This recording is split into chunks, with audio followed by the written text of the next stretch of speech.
ओम जय जय जय नमोस्तु नमोस्तु नमोस्तु नमो हरियंताणं नमो सिद्धाणं नमो हरियाणं नमो वज्राणं नमो लोले सवसाणं मंगलम भगवान वीरो मंगलम गौतमोगणि मंगलम कुंदकुंदाद्यो जयंधर्वोऽस्तु मंगलम सर्वमंगलमांगल्यं सर्वकल्याणकारकं प्रदानं सर्वधर्माणां जयनं जयतु शासनं जयनं जयतु शासनं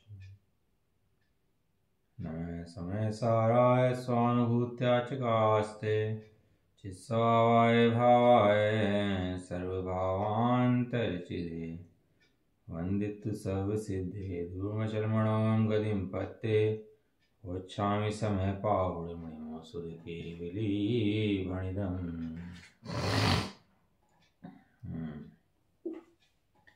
श्री समय सारथी ग्रंथ निर्जराधिकार गाथा नंबर 216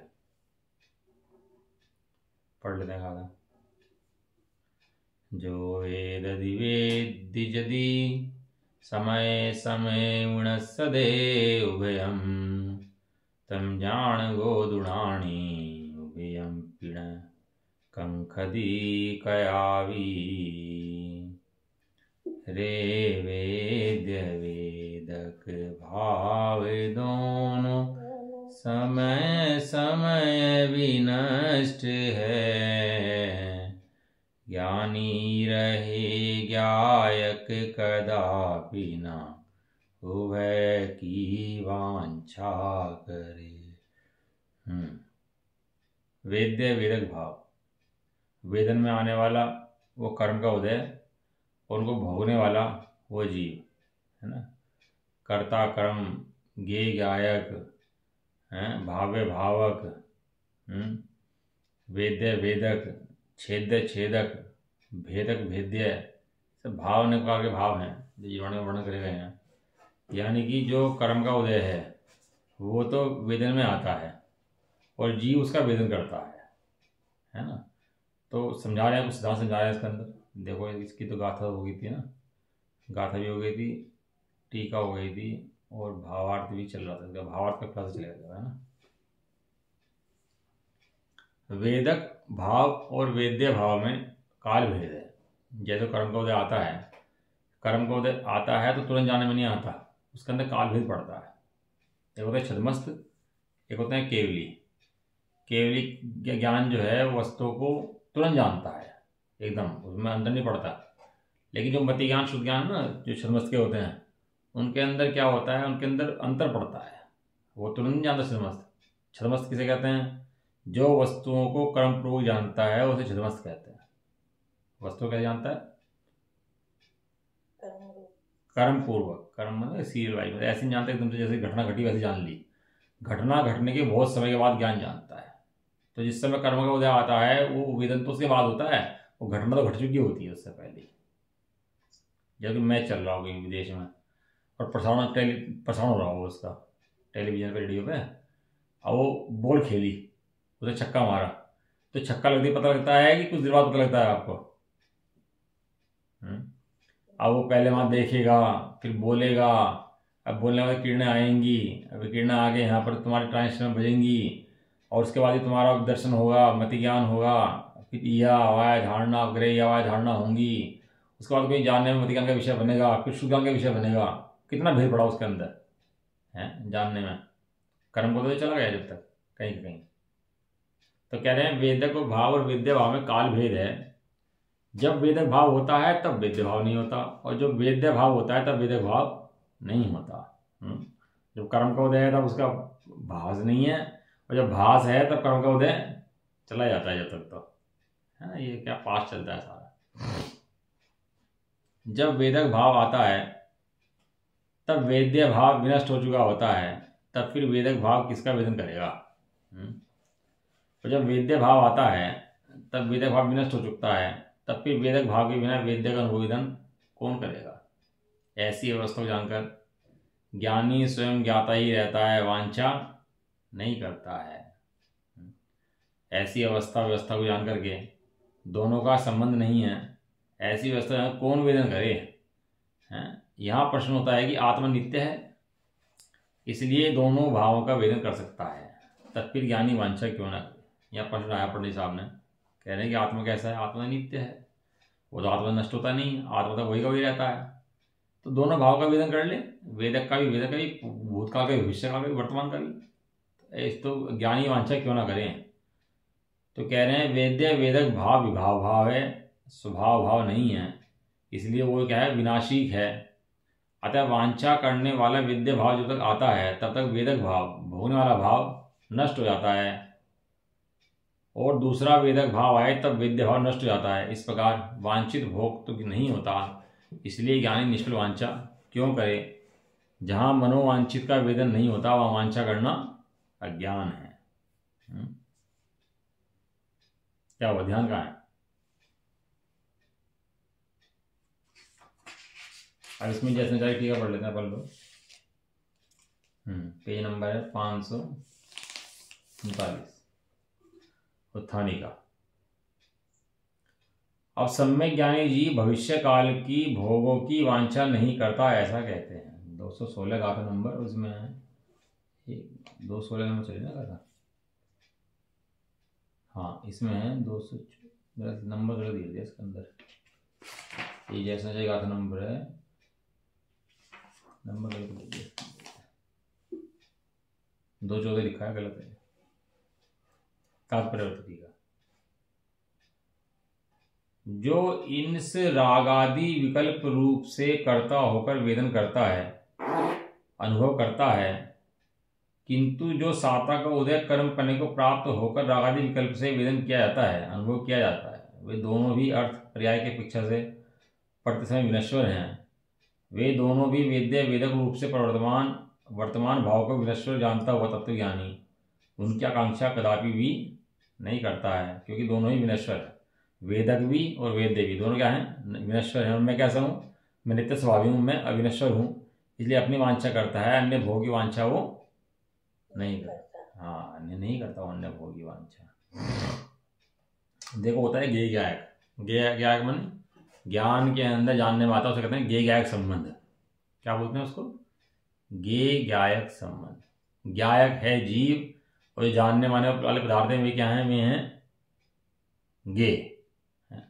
ज्ञेय ज्ञायक का कोई संबंध है क्या, कि ज्ञायक और ज्ञेय का कोई संबंध नहीं है, केवल मात्र जानने में आते हैं, ऐसा संबंध है। जैसे पानी के अंदर चंद्रमा दिखाई दे, तो पानी का और चंद्रमा कोई संबंध है क्या, पानी का चंद्रमा कोई संबंध, किसी प्रकार का संबंध, कोई संबंध नहीं करते आपस में, कोई संबंध नहीं है। इसलिए ज्ञेय ज्ञायक का कोई भी संबंध नहीं। दूसरा है भाव्य भावक संबंध। भाव्य भावक माने मोह है भावक और जीव उसका भाव्य है, जीव उसको मोह को वेदन करने वाला है, ये कहता है उसको भाव्य भावक संबंध। गाथा नंबर 32 आया ना उसके अंदर। इस तरह तो भाव्य भावक के अंदर मोह उपजता है और जीव मोह करता है, उसका भाव्य भाव संबंध है। निश्चय स्थिति दिखाई थी ना उसके अंदर गाथा नंबर 31 के अंदर, तो व्यवहार स्थिति कर था, तो कहता है निश्चित स्थिति कर। तो निश्चित स्थिति में क्या बताया कि ज्ञेय ज्ञायक और भाव्य भावक। अब तीसरे संबंधी वेद्य वेदक, कि ये जो चारित्र होने के अपेक्षा जो वेदन में आने वाले भाव हैं, उनको जीव सुख दुख को वेदन करता है, उसका संबंध है वेद्य वेदक संबंध।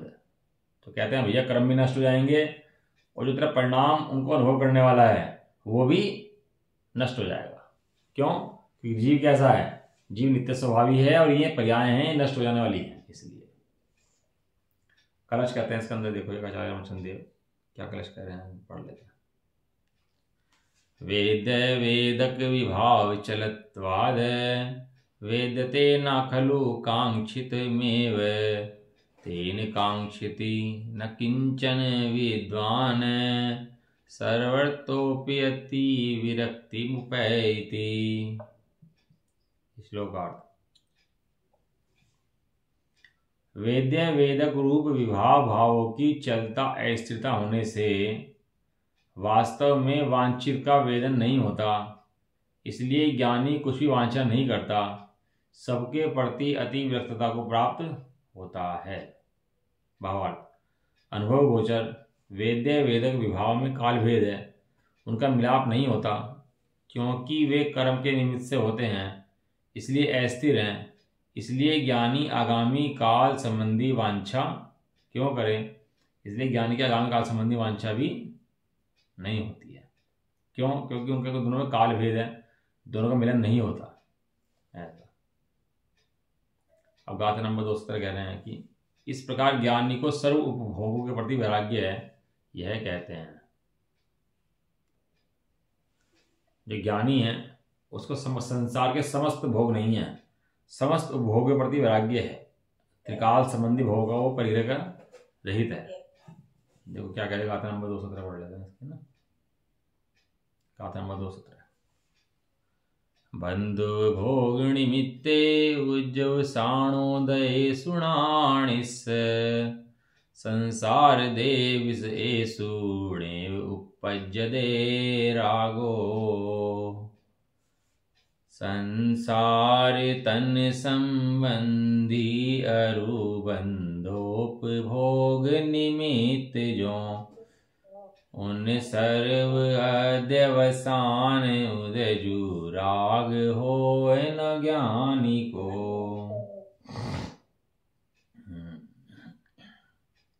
बंध और उपभोग के निमित्त हेतुभूत संसार संबंधी और देह संबंधी अध्यवसान के उदय में ज्ञानी के राग उत्पन्न नहीं होता। हाँ, बंधन कौन चाहे, कौन चाहे बंधा रहूं। बछड़े गाय बंधे रहते हैं ना, क्या सोचते हैं कब छूट जाऊं, कब निकल के जाऊं यहाँ से। और बछड़ा तो कूदता रहता है, बंधा बंधा वहीं पर ही इतना कूदता है कि बस खुद के कैसे भागूं यहाँ से।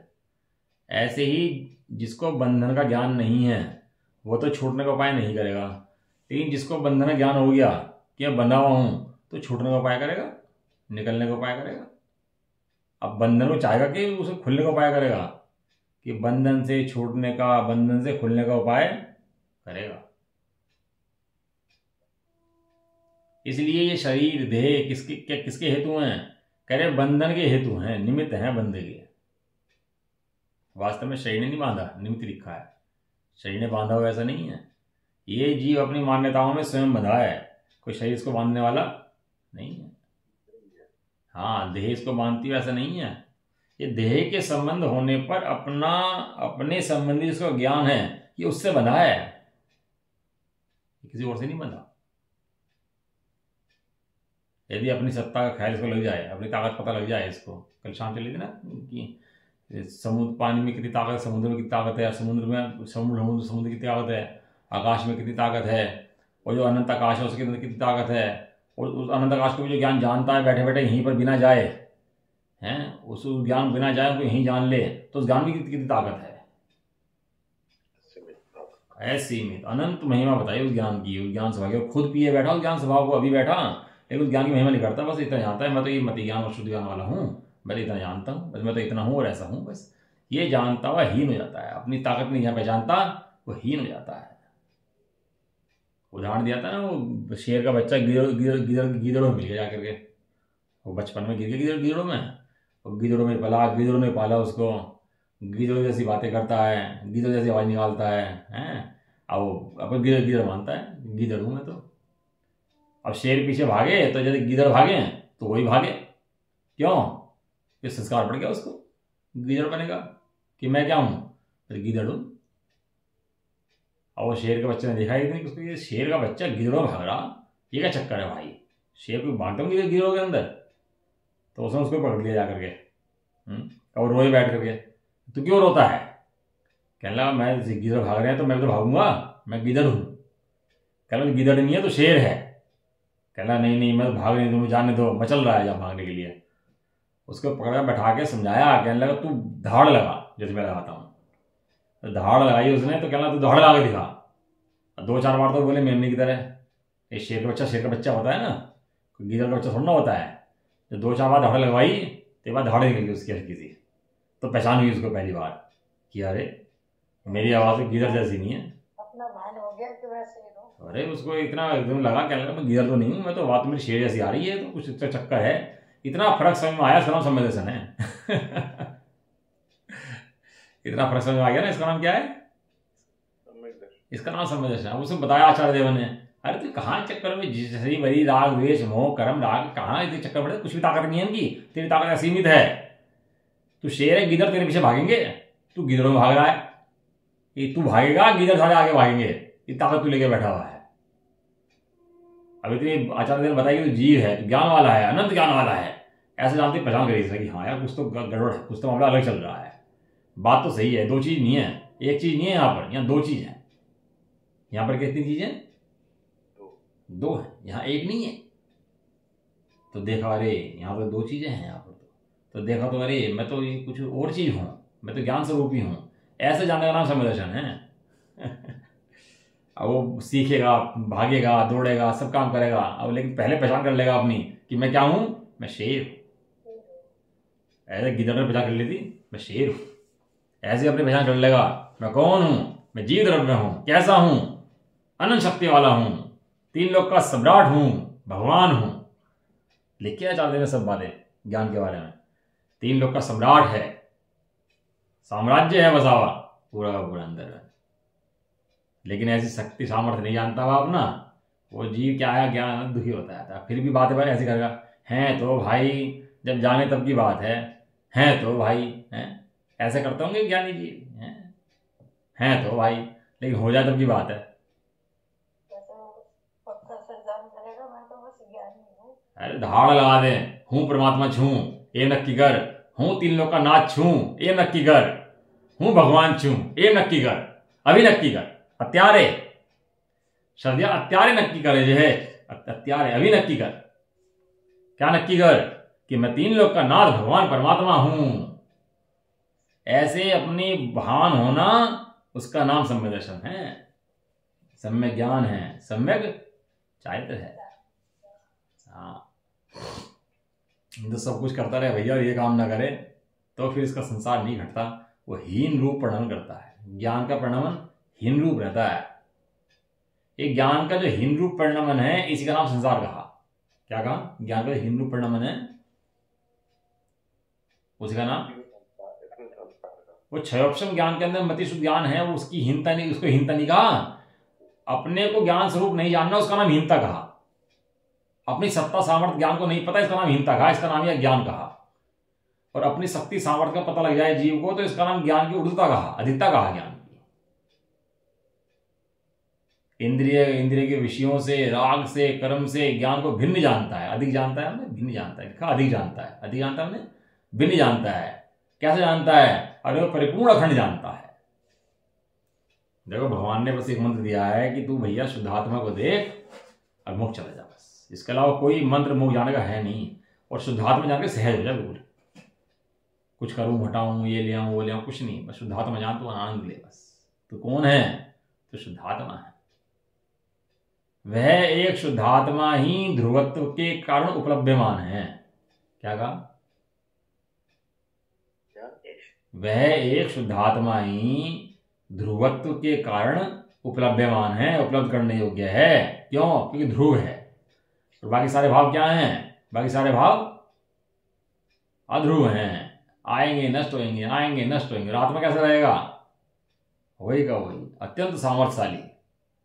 कोई तो गरीब नहीं है, तू राजा है तीन लोग का। मैं हूं तो भैया, लेकिन हूं तो गरीब, मति ज्ञान वाला हूं, शुद्ध ज्ञान वाला हूं, कुछ है तो है नहीं हमारे पास। केवल ज्ञान देखो कितना बड़ा है भैया, केवल ज्ञान हो जाए तब की बात है भाई। देख तो मेहनत तो कर रहे हैं, देव कब होगा। ऐसे रोने गाने की बात नहीं है। अरे मैं तीन लोग का नाथ अभी हूं। भले वो पूरा मुझे जानने में नहीं आता, लेकिन मेरी सामर्थ्य कितनी है तो पता लग गई अभी की अभी। शक्ति पता लग गई अभी। शक्ति प्रकट होगी, हो जाएगी, क्या दिक्कत है? एक शक्ति तो है कि नहीं है। एक सेठ जी जा रहे थे बाजार में सब्जी वब्जी लेने के लिए, और जेब लुट गई उनकी, कट गई जेब हैं। अब उनके 10,000-20,000 रुपये जेब में थे, लुट गए। अब घर में सेब रखे बहुत पैसे। अब सेठ जी वाले पैसा रहा नहीं, सेठ जी जेब भी कट गई। तो सेठ जी गरीब है कि नहीं है? बताओ, है तो कुछ भी नहीं पास में। श्रद्धान में क्या है सेठ जी के? मैं सेठ हूं। ऐसे ही इसके श्रद्धान में ज्ञान है, क्या है? भले ही केवल ज्ञान नहीं है, श्रद्धान में क्या है? मैं पूरा सेठ हूं। सेठ हूं मैंने श्रेष्ठ हूं, परिपूर्ण हूं मैं, एक ज्ञान तत्व ऐसा। अब उसे बंद कैसे होगा बताओ? जो अपना ज्ञान स्वरूप देखता हो, अनंत ज्ञान स्वभाव देखता हो, उसको बंद कैसे होगा? जो अपने को हीन ज्ञान वाला देखता है उसको बंद होता है। बंद क्या होता है? स्वयं अपनी सत्ता को नहीं जानता, दुखी होता है। इसका नाम बंध का हो। और व्यवहार से निमित्त से कह देते हैं कि बाहर में कर्मों का बंद हो रहा है, लेकिन वास्तव में है क्या कि वो अपनी सत्ता को नहीं जानता, इसी का नाम दुख है, इसी का नाम बंध है। बड़े हीरो बन गए, एक्टर बन गए, ये बन गए, वो बन गए, सब दुखी हैं। हम लोग करोड़पति हैं, इतने अरबपति हो गए, सब दुखी आ रहे घूम रहे संसार के अंदर। जो अपने ज्ञान स्वरूप नहीं जानता वो सब दुखी आ रहा है। ऐसा बंध और उपभोग का निमित्त संसार और देह संबंधी अध्यवसान के उदय में ज्ञानी के राग उत्पन्न नहीं होता। समझ क्यों उत्पन्न नहीं होता? क्योंकि तो अपनी महान सत्ता प्राप्त हो गई, ज्ञान हिमालय प्राप्त हो गया उसको। अब विषय भोगों में क्यों भोगेगा वो जाकर के? ठीक है, इस लोक में जो अध्यवसान के उदय हैं, अध्यवसान माने कर्म के जो उदय के भेद हैं, वो अध्यवसान के उदय हैं, वे कितने ही तो संसार संबंधी हैं और कितने ही शरीर संबंधी हैं, है ना। नाम कर्म आदि हैं तो शरीर संबंधी है ना, और बाहर में साता सातक उदय वस्तुएं मिलती हैं वो संसार संबंधी है। मोह राग द्वेष क्या है? संसार संबंधी है। इनका संबंध किससे? संसार से, है ना। और कितने ही शरीर संबंधी हैं, उनमें से जितने शरीर संसार संबंधी हैं उतने बंध के निमित्त हैं, और जितने शरीर संबंधी हैं उतने उपभोग के निमित्त हैं। एक होता है संसार संबंधी, एक होता है भोग संबंधी। तो जितना शरीर का संबंध है उनका उपभोग का संबंध है, और जितना संसार का संबंध है उतने बंध का संबंध है। बंध का संबंध और उपभोग का संबंध, दो संबंध होता है इसके अंदर। जितने बंध के निमित्त हैं उतने तो राग द्वेष मोहादिक हैं, और जितने उपभोग के निमित्त हैं उतने सुख दुख आदि हैं। बंध से राग द्वेष मोहादि के निमित्त हैं और उपभोग से सुख दुख के निमित्त हैं। इन सभी में ज्ञानी के राग नहीं है, क्योंकि वे सभी नाना द्रव्यों के स्वभाव हैं। इसलिए टंकोत्कीर्ण एक ज्ञायक स्वभाव वाले ज्ञानी के उनका निषेध है। ये भोग उपभोग बंध राग द्वेष मोह ये ज्ञानी की सत्ता में है नहीं। कोई दूध लाए और नाली में बिखेर दे तो बताओ दूध काम आएगा नहीं आएगा? वो तो बेकार हो गया। ऐसे ये क्या है, अपने ज्ञान को ना विषय में बर्बाद कर देता है, तो ज्ञान काम में नहीं आता फिर उसका। और देखो मजे की बात, राग में बैठ के सारा निर्णय कर लेता है, राग में बैठ के सारा निर्णय कर लेता है, ज्ञान का निर्णय भी राग में बैठ के करता है। तो उससे होता क्या है, जिस समय राग बदलता है तो उसको ना महिमा नहीं आती उसकी। ज्ञान की यदि ज्ञान के आधार से धर्म बढ़ेगा, सुनो ध्यान से, ज्ञान के आधार से धर्म बढ़ेगा तो उत्तरोत्तर बढ़ता चला जाएगा, और राग के आधार से धर्म बढ़ेगा तो उत्तरोत्तर घटता चला जाएगा। समझ आई बात नहीं है? देखिए नियम राग के आधार से कोई नियम त्याग व्रत ले ले और सिद्धार्थ को नहीं जानता हो अपने, तो नियम त्याग व्रत कब तक चलेंगे? उसके हीनता आ जाएगी, उसके अंदर आनंद नहीं आएगा। और ज्ञान के आधार से चलेंगे तो उनमें भी आनंद आएगा। ज्ञान के अंदर उत्तरोत्तर आनंद बढ़ता है और राग के अंदर उत्तरोत्तर आनंद धर्म का घटता है। ये परीक्षा है। आप देखना जो ज्ञानी होते हैं ना, उनका तो समाधि के इतना बढ़ जाता है कि समाधि महोत्सव हो जाता है, इतना आनंद बढ़ जाता है उनको। क्यों? ज्ञान के आराधकों को। जो राग की आराधना करते हैं ना, उनको देखना समाधि काल में पहुंचते पहुंचते उनका तो धर्म से राग घट जाएगा और स्थिति बड़ी अजीब सी खराब हो जाती है उनकी। उनका आनंद तो चला जाता है और मैं मरने वाला हूं, मैं मर रहा हूं, मैं मर रहा हूं, मैं मर रहा हूं, ऐसी दृष्टि से दुखी हो जाता है। इसलिए राग में बैठ के निर्णय नहीं करना, ज्ञान में बैठ के निर्णय करना। सुमन भाई साहब हैं, वो ज्ञान के आधार से कर रहे हैं तो उनको आनंद है, आनंद है। हाँ भाई साहब आनंद, हर पल आनंद है। वे तो कोई क्षण छोड़ते ही नहीं आनंद के।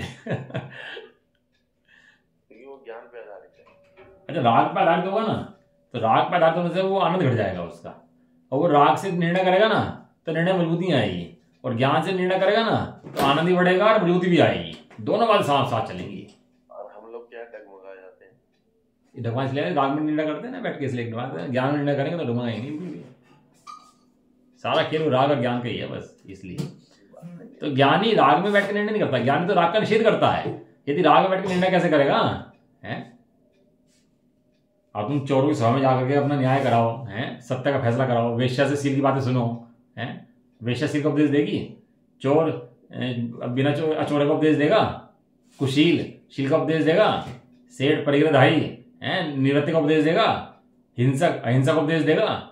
ऐसी राग ज्ञान का उपदेश देगा क्या? ज्ञान का ठेका, राग का ठेका क्या ज्ञान का उपदेश देने का?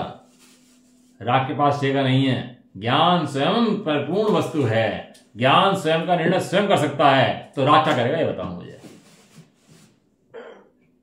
राग कुछ भी नहीं करता, नहीं सहायक तो है, कोई सहायक नहीं है, विराधक है तेरा, कुछ नहीं है इसके अलावा। कह रहे हैं नाना द्रव्यों के स्वभाव हैं। ज्ञानी का कहता है टंकोत्कीर्ण एक ज्ञायक स्वभाव है। टंकोत्कीर्ण जो बदलता नहीं है, एक ज्ञायक भाव।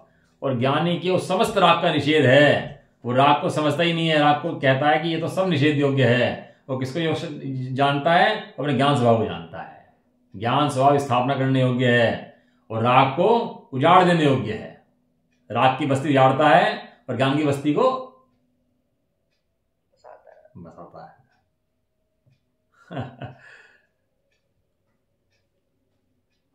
कमाल की बातें हैं भैया, हैं जो ज्ञानी उड़ा था। ये देखो, राग में बैठ के निर्णय, राग में जान तो लेता है, मति ज्ञान से जान लेता है, शुद्ध ज्ञान जान लेता है, राग मंद पड़ जाता है।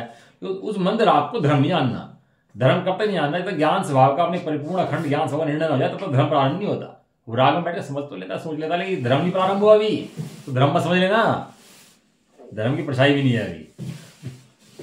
भावार्थ, जो अध्यवसान के उदय संसार संबंधी हैं, अध्यवसान के उदय माने कर्मों के उदय जो हैं वे क्या हैं? संसार संबंधी हैं। और क्या है? बंधन के निमित्त हैं, है ना। बहुत सारी देह आदि को बंध थोड़ा ना करती हैं। बंध में निमित्त होती है कब? जब तू बंधन करता है अपने को तब। यदि जीव बंध ना करे तो बंध में निमित्त भी नहीं है। मुनराज की देह बंध में निमित्त है कि नहीं है? देह तो उनकी भी है, बंध में निमित्त है कि नहीं है? तो कहते हैं बंध में निमित्त नहीं है। क्यों? क्योंकि बंध नहीं करते, इसलिए निमित्त नहीं है। तो देह बंध नहीं करती। जो जीव लक्ष्य करके उसका अपने को बंधन में घेरता है उसके निमित्त है। वे बंध के निमित्त जो है राग द्वेष मोह हैं। और अध्यवसान के उदय देह संबंधी हैं और उपभोग के निमित्त में सुख दुख इत्यादि हैं।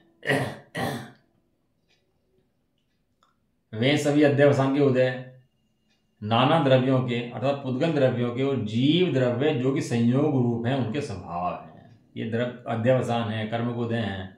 आप जीव को अलग रखो और पुद्गल को अलग रखो। अब बताओ, कर्म है कि नहीं है? उदय है कि नहीं है? अध्यवसान है कि नहीं है? कहीं कुछ है?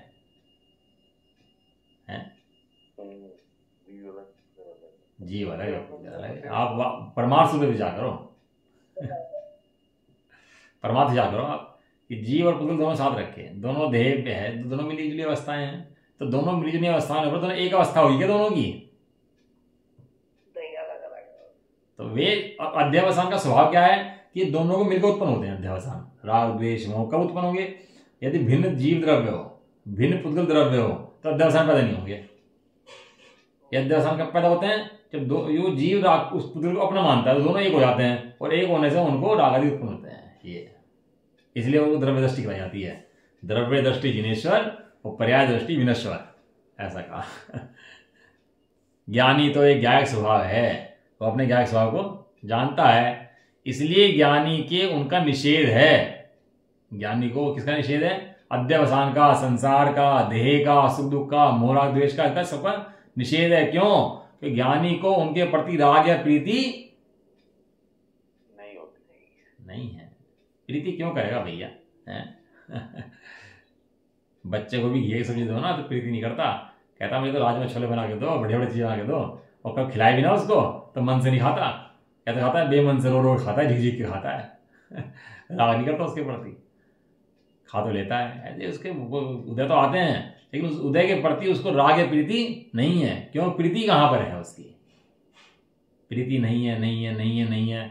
दोषों का अभाव करते रहो तो ये भी दोष है। एक हम दोषों का अभाव करते रहें तो वस्तु प्रकट हो जाएगी कि नहीं? भाई नहीं होगी। दोषों का अभाव करते रहना, दोषों का चिंतन करते रहना, ये भी दोष है।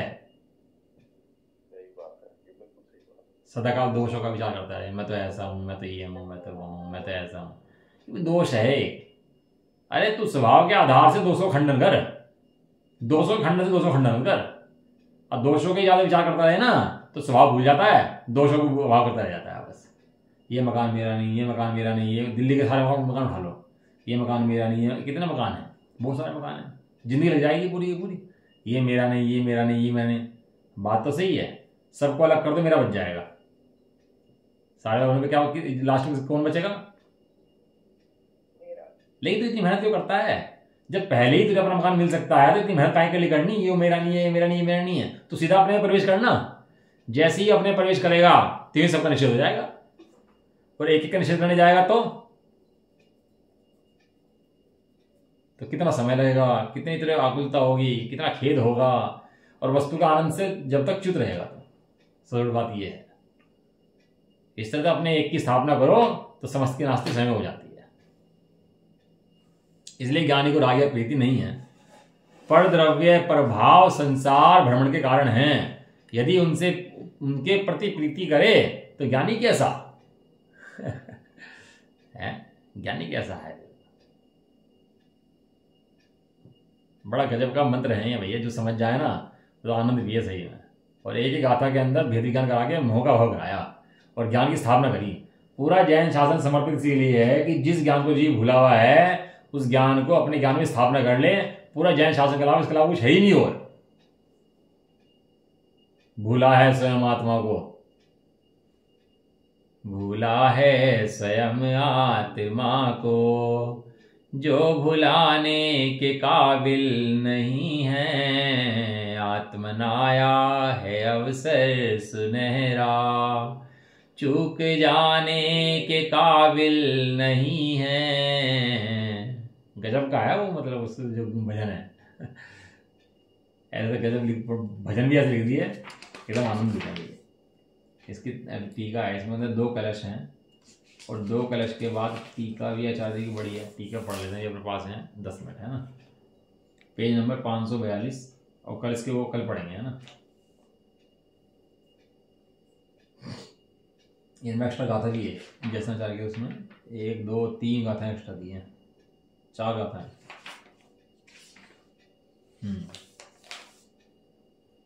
अब उसी प्रकार मिलेगा पेज नंबर 542, पढ़ लेते हैं इसको, ना चर्चा। अब उसी प्रकार अपध्यान रूप निष्प्रयोजन बंध के निमित्त रागादिक अध्यवसानों को परमात्म तत्व का अनुभव नहीं चाहता, ऐसा प्रतिपादन करते हैं। निष्प्रयोजन शब्द दिया एक, अपध्यान माने खोटा ध्यान। भेद पढ़ा था हमने उसका अनर्दंड के अंदर। अपध्यान करता है, अपध्यान माने बैठा बैठा सोचता रहेगा, विचार करता रहेगा, जनरल की चर्चा करता रहेगा, वार्ता करता रहेगा, इंद्रियों के भोग की चर्चा करता रहेगा, इंद्रियों के भोगों में मस्त रहेगा, उन्हें चाहेगा, उन्हें इकट्ठा करेगा। ये सब क्या है? निष्प्रयोजन। तो जब ये निष्प्रयोजन है तो प्रयोजन क्या है? ये प्रयोजन क्या है? अपने ध्रुव की ज्ञान स्वभाव की आराधना करना, ये प्रयोजन है। ये ज्ञानी जानता है। इसलिए जो राग आदि बंध के अपध्यान है, निमित्त हैं, उन अध्यवसानों को परमात्म का अनुभवी, जो शुद्धात्मा अनुभवी है, वो नहीं चाहता, ऐसा प्रतिपादन करते हैं। वहां पर हम गए हस्तिनापुर, तो वहां पर एक व्यक्ति बैठ रहता है, वहां पर क्या नाम उसका, खाट बिछा के एक खेत के बाद। क्यों बैठा रहता है कि वो ना गन्ना बोता है मीठे वाला, और इतना मीठा गन्ना बोता है कि चला जाने घंटे के लिए भी, तो वहां पर उसको बंदर गाय भैंस आके खा जाएंगे सारे गन्ने को। हटता ही नहीं, सोता भी वहीं पे ही है, उठता ही वहीं पर ही है, वहीं बैठा रहता है, वो खाने में वहीं पर आता है उसका, वहीं खाता है। क्यों नहीं हिलता वहां से? क्यों नहीं हिलता? क्योंकि यदि हिल गया तो गन्ना नष्ट हो जाएगा। इस तरीके से ज्ञानी जान गया कि मेरी सत्ता यहां पर है, यदि छोड़ दी तो विषय खा जाएंगे। इसे निष्प्रयोजन विषय से बचने के लिए अपनी साधना आराधना में लगा रहता है, सावधान रहता है। सावधान रहते नहीं रहता। लिखा था बस में अपने समाज की रक्षा स्वयं करें। यहां भी ऐसे ही है, अपने ज्ञान की रक्षा स्वयं करें, कोई अन्य नहीं करने दे कराएगा ऐसा तो निष्प्रयोजन है। ये बंदे ऐसे प्रतिपादन करते हैं। तात्पर्य टीका, स्व संवेदन ज्ञानी जीव के रागादिक उदय रूप अध्यवसानों में जो बंध के निमित्त हैं अथवा भोग के निमित्त हैं, उनमें राग उत्पन्न नहीं होता है। इंद्रिय के विषय भोग अच्छे अच्छे मिल जाए, चमकदार मिल जाए, बढ़िया बढ़िया मिल जाए तो राग उत्पन्न कर सकते हैं। अखिल विश्व के रम्य भोग भी मोह नहीं उपजा सकते। सारे विश्व के भोग आ जाए मेरे सामने आकर के, 3 लोक का पूरी संपदा आ जाए मेरे सामने, तो भी मुझे ज्ञान पैदा नहीं करा सकती कि इनमें से एक परमाणु मात्र मेरा है। अब हो सकता है ऐसा इतना समझदार सुनने के बाद? सारी जगत के वैभव रत्न वैभव सारी संपत्ति आ जाए और नाम हो जाए, ख्याति हो जाए, खूब जय जयकार हो जाए, तो भी अखिल विश्व के रम्य भोग भी मोह नहीं उपजा सकते, अज्ञान नहीं उपजा सकते। अब मेरे अंदर में अज्ञान उत्पन्न नहीं होगा कि इनमें से मेरा कुछ है। समझ में आया? इसका नाम है निशंकित निकांक्षित।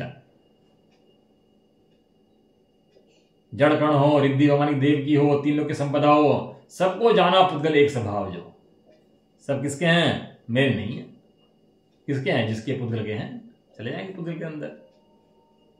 बताओ इतनी लंबी लंबी आयु थी, देवों की आयु होती है और आदिनाथ भगवान की 83 लाख वर्ष की आयु थी, तो भी छोड़ के चले गए। चक्रवर्ती की लंबी आयु होती है, छोड़ के चले आते हैं फिर भी। क्यों? बहुलो बैठ करके, क्योंकि उन्हें पता है ये जो अवस्था चक्रवर्ती की अध्रुव है। चक्रवर्ती ध्रुव है कि अध्रुव है? हाँ, इसलिए छोड़ देते हैं। क्योंकि यदि चक्रवर्ती का चक्रवर्ती पद में मरण हो जाए ना तो चक्रवर्ती नरक में चले जाता है। अध्रुव है, इसे छोड़ के अपने आराधना में लग जाते हैं, ध्रुव का शरण ले लेते हैं। एक ध्रुव की शरण जो रहे वो आनंद पाता है। तो क्यों? अध्रुव है ना भाई, इसलिए ये जितने समस्त भोग वैभव हैं, सब इंद्रिय ज्ञान राग हैं, सब क्या हैं? अध्रुव हैं। और आत्मा एक ध्रुवत्व के कारण उपलब्ध करने योग्य है। क्यों? क्योंकि ध्रुव है। क्या है? ध्रुव है, सदाकाल एक ध्रुव है वाला है। इसके लिए राग उत्पन्न नहीं करा सकते हैं। सब अखिल सारे मिल जाए तो भी उसको अज्ञान राग उत्पन्न कराने में समर्थ नहीं है। कैसे अध्यवसानों में राग उत्पन्न नहीं होता? उत्तर निष्प्रयोजन। क्या शब्द दिया? निष्प्रयोजन। बंध के निमित्त रूप, संसार के विषय रूप, भोग के निमित्त रूप अथवा देहों के विषय के में राग उत्पन्न नहीं होता है। जिसका भाव करना है उसके प्रति राग कैसे होगा? यहाँ तात्पर्य है कि जीव भोगों के निमित्त के रूप अल्प पाप को ही करता है। निष्प्रयोजन दुर्धान के द्वारा शाली मच्छ के समान प्रचुर पाप अज्ञानी करता है, ज्ञानी नहीं करता है। लेकिन बड़ा देखिए, भोग तो ज्ञानी को ही भोगने पड़ते हैं, ऐसे नहीं भोगने पड़ते। भोजन आदि है, स्त्री पुत्र आदि हैं, सबको ज्ञानी भोगता है। लेकिन कैसे भोगता है? बहुत अल्प काल। इसलिए अन्याय अनित्य भक्ष का त्याग कर देता है। अब बच्चों के लिए अनाप शनाप नहीं कमाता अन्यायपूर्वक कि भैया खूब इकट्ठा करो, बच्चों के लिए खूब अन्याय करो, अनिति करो और शरीर को खूब खिलाओ भक्ष। ऐसा नहीं होता। शरीर को भक्ष का दरवाजा उसने बंद कर दिया, अन्याय का दरवाजा उसने बंद कर दिया। क्यों? क्योंकि वो पाप को फैलाता नहीं है, पाप को समेटता है। क्यों है? निष्प्रयोजन है ना। और शब्द दिया शाली मच्छ। शाली मच्छ में याद है? शाली मच्छ किसे कहते हैं? शाली मच्छ में तंदुल मच्छ, वो जो महामच्छ के गांव में बैठा रहता है, तंदुल मच्छ। और वो जो है ना महामच्छ, मुंह में मछलियाँ गड़पता है, मुंह खोलता है, फाड़ता है, मछलियाँ खाता है बहुत सारी। तो जब मुंह बंद करता है तो बहुत सारी मछलियाँ बाहर निकल जाती हैं उसके मुंह से। पानी बंद करता है ना, पानी बंद होता है उसका, तो बहुत सारी मछलियाँ बाहर निकल जाती हैं उसके मुंह से। तो वो तंदुल मच्छ सोचता है, कहना कितना बड़ा बेवकूफ़ है ये, अगर मैं होता तो सारी खा जाता, एक नहीं छोड़ता। खाई उसने एक नहीं, उसने अपने क्रम बांध दिए ना। कान का मैल खाता है उसके बस बैठ करके वहां पर। वो मछली एक नहीं खाता, और सोचता क्या रहता है? संगे पंडित यही होता है वो भी। और सोचता क्या है कि यदि मैं इसकी जगह होता तो सारी खा जाता बैठ करके, हैं? तो ऐसा करने से ना खाता हुआ भी क्या करता है? बंध को प्राप्त होता है, भयंकर बंध को प्राप्त होता है। इसी तरह से ये करता कुछ नहीं, होता कुछ नहीं है परद्रव्य का, लेकिन परद्रव्य अपनापन मान करके दुखी होता रहता है। ये प्रचुर पाप करता है, इसका नाम अज्ञानी है। अब ध्यान का लक्षण इस प्रकार का है। इसके अंदर श्लोक हैं, इसके अंदर श्लोक हैं। समय तो अभी हो गया है, टाइम भी हो गया। इसके अंदर 2 श्लोक तो आचार्य रामचंद्र देव के हैं, उन्होंने श्लोक भी लिखे हैं इसके अंदर, और गाथाएं भी लिखी हैं। तो ये चर्चा रतनकंठ साहब के पद लिखे इसके अंदर, और भी आगे गाथाएं भी लिखी हैं। अच्छा है आगे इसका ना वर्णन जो है बहुत बढ़िया दिया। आगे देंगे कपड़े में रंग लगा दिया तो कपड़ा रंगीन हुआ कि नहीं हुआ? कहते हैं कपड़ा रंगीन नहीं हुआ। कपड़े को फिटकरी वगैरह लगाओगे तो उस पर रंग हट जाएगा। कपड़ा रंगीन दिखता है, रंगीन होता नहीं। इस तरह आत्मा संसारी दिखता है, आत्मा संसारी होता नहीं। ऐसी बातें महाभाग्य से सिखानी पड़ती हैं, सही में बताए भाई। और ये बातें जो समझ लेना इन बातों को, तो मोक्ष में खेलता है, यहीं बैठ करके मोक्ष में खेलता है, यहीं बैठकर आनंद करता है। ये समझ लो कि रिजल्ट आ गया कि तुम पास हो और डिग्री हाथ में नहीं आई अभी, बट डिग्री आने बाकी है। तो जब तक डिग्री नहीं आई, डॉक्टर बनने वाला था, डिग्री भाई पास हो गया और डिग्री नहीं आई, तो जो डिग्री नहीं आई तो डॉक्टर है कि नहीं है? डिग्री नहीं है डॉक्टर है।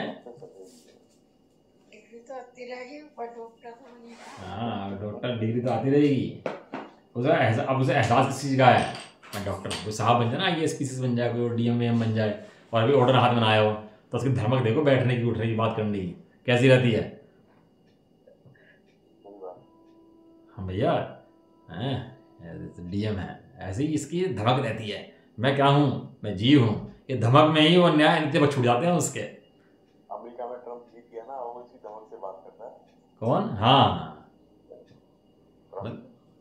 धमक उसकी आवाज में होनी चाहिए। किसी लड़की की गरीब लड़की की शादी सेठ में हो जाए, बड़े सेठ के यहाँ, और उसका उस गरीब घर में रहते रहना खाना पीना सोचना कैसे बदल जाएगा उसका, वहीं धमक उसकी ऐसी हो जाती है। धमक उसकी ऐसी, गाने की धमक कैसी होती है, ज्ञानी की चरण की चाल कैसी होती है, ज्ञानी का सोचना उठना बैठना कैसा होता है, ये धमक का खेल है सारा, ये धमक कैसी होती है। ठीक है चलो विचार करना भैया, बहुत है ज्ञान स्वरूप की आराधना का खेल है सारा कुछ, इसके अलावा कुछ है ही नहीं संसार के अंदर।